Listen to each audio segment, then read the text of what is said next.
C1 News Studio. I'm your lead anchor, Megan Dolsky. Starting our newscast today is one of my co-anchors, Maddie Gillette. Over to you, Maddie. Thank you, Megan.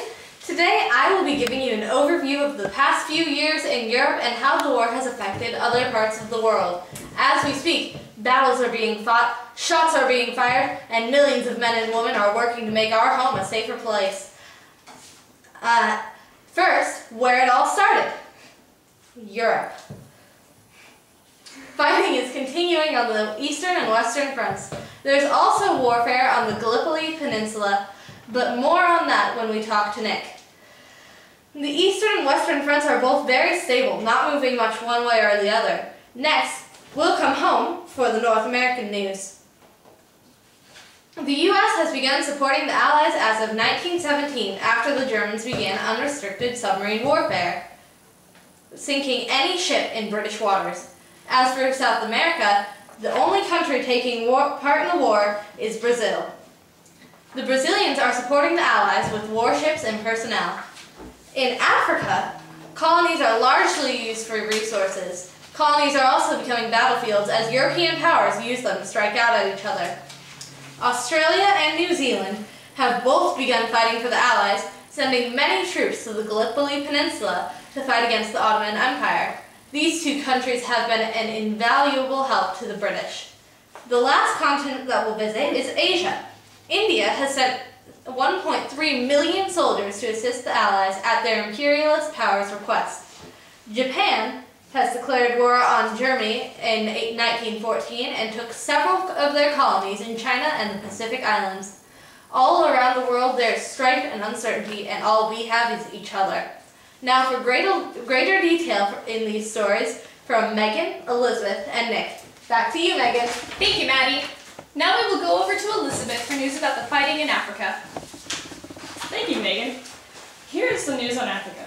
Recently, in some parts of Africa, some of Germany's colonies have been attacked. The British troops and the French troops have just attacked Germany's 4 African colonies. I have just gotten word that they have now seized control of 3 of the 4 colonies.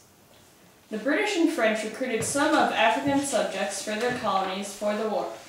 A couple of fighting troops have come from India, South Africa, Senegal, Egypt, Algeria, and Indochina. A lot of brave warriors have died fighting. Of innocent people are, as we speak, keeping the front lines afloat. Some very innocent or stubborn colonial people didn't want to participate at all because they feel that the war is the European rulers' problem and not the people's problem. I personally agree with them. I wouldn't want to fight out there. Although, some of the colonial people did volunteer their services in the war and hoped that the war would set their country free. Back to you, Megan. Thank you, Elizabeth. Now, on to a story about warfare in the high seas. After several years of fighting, warfare began to take over the high seas. Germany, who previously had a strong submarine force, began to once again intensify the submarine warfare. In January of 1917, Germany announced that their submarines will sink ships without warning in the waters surrounding Great Britain. This tactic is commonly known as unrestricted submarine warfare. After this announcement, Great Britain and the United States became very worried. In 1915, a German submarine sank the Lusitania. The Lusitania was a British passenger ship. Because of the attack, 1,198 people died, including 128 United States citizens. Rumors say that Germany decided to go back to unrestricted submarine warfare in order to gain an advantage over their enemies. In total, Germany sank 3 North American ships. In February of 1917, the United States intercepted a message. This message was from Arthur Zimmermann, Germany's foreign secretary, stating that Germany would help Mexico reconquer the land that the nation had lost to the United States only if Mexico would become Germany's ally in the war. On April 2, 1917, President Woodrow Wilson asked Congress to declare war on Germany. The United States entered World War I on the Allies' side. Now for our final segment, Nick Alfieri will be interviewing a soldier who is currently fighting on the Gallipoli war front. Over to you, Nick.